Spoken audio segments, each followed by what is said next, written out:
Oke, assalamualaikum warahmatullahi wabarakatuh. Jumpa lagi di sini dengan saya teman-teman ya, Pak Ihsan di channel Ihsan Petani Muda dan channel Ihsan Tani tentunya.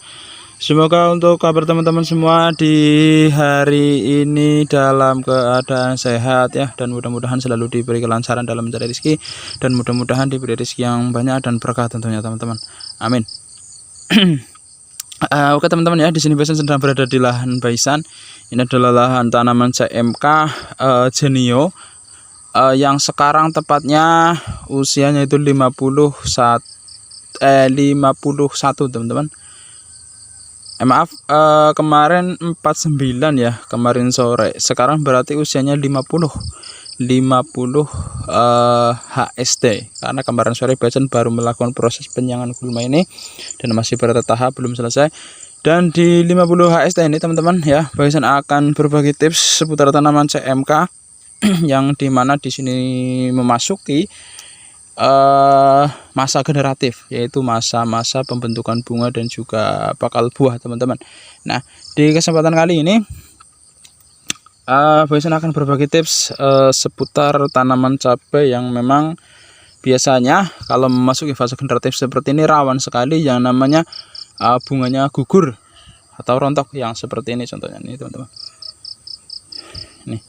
Ini tangkainya sudah kelihatan ya, sudah kelihatan menguning. Sebentar, kameranya kurang fokus. Nah, ini sudah kelihatan tangkainya menguning ya. Ini pasti rontok teman-teman, yang seperti ini.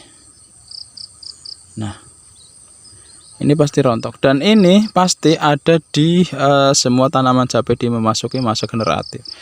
Yang seperti ini juga ini. Ini kalau tidak cepat ditangani ya, ini bisa memarah dan nanti malah bisa mengurangi hasil panennya teman-teman.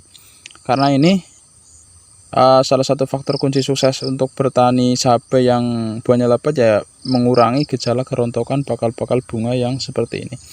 Ini insya Allah bermanfaat. Jadi untuk teman-teman semua jangan lupa jika video ini bermanfaat nanti tekan tombol like dan juga tombol subscribe-nya, share juga kalau perlu untuk ke petani-petani pemula khususnya.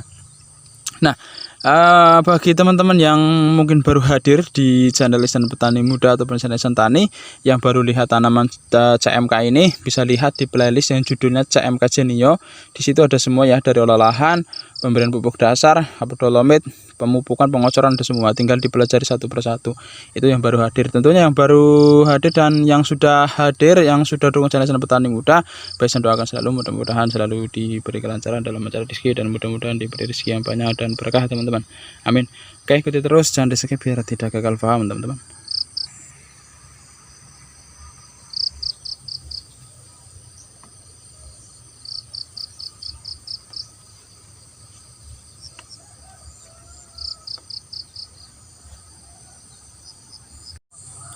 Ya, lanjut ke pemupukan teman-teman ya. Kita takar di sini seperti biasa, saya ada peminggun yang membantu pekerjaan Pak Ihsan di kesempatan kali ini di setiap harinya tentunya, untuk di pemupukan yang keempat. Nah, di pemupukan yang keempat, sebentar kita racik dulu biar nanti Pak Ihsan bahasnya lebih luas. Ini untuk pupuk yang keempat ini. Di sini NPK-nya Pak Ihsan menggunakan NPK Ponska. Ini NPK Ponska yang di sini untuk per 25 liternya teman-teman dikasih 2,5 ons, 250 gram untuk NPK-nya. Nah, ini selalu Pak Ihsan katakan untuk NPK-nya selalu Pak Ihsan katakan bebas mau menggunakan NPK apa saja, NPK Poska, NPK apa namanya dari DGW ataupun dari Saprotan, NPK Winner, NPK Grower, bebas teman-teman. Kalau mau menggunakan NPK yang tinggi akan kalium juga bagus, lebih bagus seperti NPK yang ada di Winner dan juga di apa namanya NPK Grower, itu juga bagus. Nah, kalau Pak Ihsan cukup menggunakan itu saja, NPK Ponska bisa dilihat untuk tanamannya juga bagus. Intinya jadi tidak harus menggunakan NPK yang non subsidi, intinya seperti itu tidak. Yang paling penting yang selalu Pak Ihsan katakan yaitu adalah pupuk pelengkapnya. Nah, pupuk pelengkapnya yaitu di sini Pak Ihsan selalu menggunakan itu ada KNO3 putih yang selalu Pak Ihsan pakai di masa-masa generatif menjelang panen. karena pupuk KNO3 putih ini tinggi akan kalium teman-teman. Nah itu per 25 liter dikasih sekitar 8 sampai 9 sendok makan per jerigen 25 liter. Yang seperti itu ya, 8 sampai 9 sendok makan. Nah kenapa Baisan katakan pupuk yang tinggi akan kalium itu harus diaplikasikan ke tanaman yang masa generatif? Karena memang di masa generatif yang paling dibutuhkan sekali adalah kalium ya, kalium dan juga kalsium. Itu selalu yang Baisan katakan, karena memang kekurangan unsur hara kalium itu juga bisa mengakibatkan rontok bakal bunga dan juga buah. Kekurangan kalsium juga bisa mengakibatkan gugur bunga atau bakal buah yang sudah Baisan tunjukkan tadi ya. Ini yang jelas ya. Nah di sini ini jika teman-teman mau melihat kandungannya, nah sini ada kandungan nitrogen dari nitratnya itu kisaran 13% ya, 13%, dan kandungan kaliumnya ini 45% teman-teman ya. Jadi memang tinggi akan kalium. Dan di sini teman-teman jika memang cari KNO3 putih tidak ada, bisa juga cari yang tinggi akan kalium, pupuk tinggi akan kalium, yaitu pupuk seperti ada di KCL Kanada, itu juga tinggi akan kalium, itu kalau nggak salah malah 60%. Dan juga pupuk ZK ya, itu juga tinggi akan kalium. Jadi bisa ya, ini juga biasanya tidak harus menggunakan KNO3 putih, tidak harus terpaku merek dagang, bisa menggunakan KCL dan juga ZK. Ini seperti itu. Kalau menggunakan KNO3 putih takarannya itu tadi sudah bisa katakan 8 sampai 9 sendok makan per jerigen 25 liter. Jika menggunakan KCL ya kurang lebihnya juga sama, sekitar 8 sampai 9 sendok makan per jerigen 25 liter. Nah seperti itu ya. Jadi ini sambil nunggu Bamingun siap ya, nunggu Bamingun siap kita ke sana, kita terangkan sedikit untuk masalah pemupukan teman-teman. Nah kemarin ini pemupukan ya, pemupukan yang seharusnya ini kan Baisan melakukan pemupukan ini yang keempat di usia 50 HST.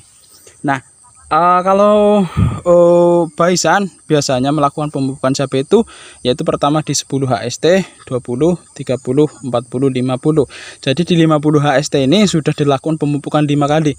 Cuman kemarin ada kesibukan juga, tidak kesempatan merawat cabai ini, kurang kerawat sekali, tidak kekontrol. Dan juga kemarin Baisan kontrol tanaman cabainya, figurnya sangat sangat subur, jadinya Baisan agak kurangi pemupukannya teman-teman. Harusnya sudah ke 5, tapi di sini Baisan pemupukan baru 4 kali ya. Kalau di musim hujan memang seperti ini, pertumbuhannya sangat cepat sekali, dan ini juga masih tunasnya masih sangat cepat pertumbuhannya. Makanya kemarin Baisan pemupukan kurangi jadi 4 kali. Kalau pertumbuhannya normal ya bisa 5 kali. 50 HST itu 5 kali. 10, 20, 30, 40, 50. Nah 10, 20, 30 itu vegetatif ya. 10, 20 itu vegetatif. Generatifnya mulai pemupukan MKP di 30 sampai 40. 50-nya bisa digantikan dengan KNO3 putih yang sedang Baisan terapkan itu. Nah untuk MKP-nya bisa diaplikasikan, pokoknya masih bisa diaplikasikan melalui spray teman-teman. Dispraykan saja atau disemprotkan saja itu lebih bagus. Jadi MKP aplikasinya bisa sampai panen. Kalau sudah memasuki panen baru dihentikan tidak apa-apa. Kalau masih seperti ini bisa dilakukan penyemprotan menggunakan pupuk MKP. MKP-nya masih tetap jalan ya. Jadi Baisan ulangi, untuk pemupukan sebaiknya 10 hari sekali, yaitu 10 hari setelah pindah tanam, 20, 30, 40, 50.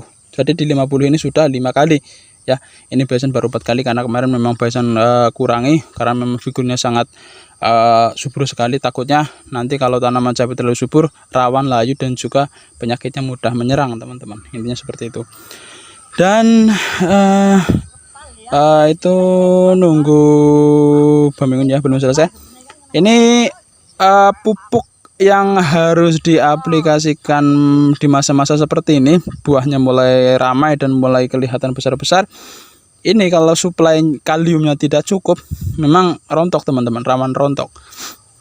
Ini kalau di setiap tanaman cabai pasti ada, tidak mungkin tidak ada, pasti ada yang rontok dan tidak mungkin jadi semua teman-teman. Nah ini ada nih, ini ada, pasti ada teman-teman. Nah seperti ini. Perbanyak kalium dan juga kalsium. Nanti besok juga Bison akan melakukan penyemprotan dan juga pengocoran kalsium. Ini harus teman-teman. Kalau tidak ditopang dengan pupuk yang tepat, rawan sekali rontok. Yang seperti itu. Dan memang kalau dilihat buahnya sudah mulai ramai, nih, ya, seperti ini. Memang ini harusnya dirempel semua teman-teman daunnya seperti ini ya. Nah seperti ini, karena kalau dirawat semua memang rimbun sekali, harus dirempel seperti ini. Besok Bison bahas nih, buahnya sudah ramai teman-teman, sudah besar-besar alhamdulillah ya. Oke, untuk menyingkat durasi itu Baminggun belum siap juga, jadi nanti Bison lanjutkan untuk pemupukan kali ini ya, untuk takaran per pohonnya teman-teman. Ya kita lanjutkan teman-teman ya, untuk takaran per pohonnya di pemupukan yang keempat ini, atau seharusnya di pemupukan yang kelima. Dari sini Baminggun ya, dari situ bisa dikasih sekitar 100 mili. Coba Baminggun stop. Nah kurang lebih seperti itu. Bagian sana juga stop. Nah kurang lebihnya 100 mili per pohon di pemupukan yang keempat ini teman-teman. Nah di sini juga Bison ulangi ya, untuk pemupukan di masa-masa generatif, pokoknya pupuk yang diaplikasikan yaitu pupuk yang tinggi akan kalium, tertera pada KNO3 putih, KCL Kanada, pupuk ZK, dan juga KNO3 putih dari Santani juga ada. Pokoknya yang cari yang tinggi akan kalium, intinya seperti itu. Dan aplikasi kalsium juga harus diaplikasikan. Ini kemarin sudah diaplikasikan sekali di pemupukan yang kedua, ini harus diaplikasikan lagi untuk mencegah kerontokan bunga dan juga serangan-serangan jamur. Yang seperti itu, perbanyak kalsium agar tanaman kokoh dari serangan jamur. Yang seperti itu, jelas teman-teman ya.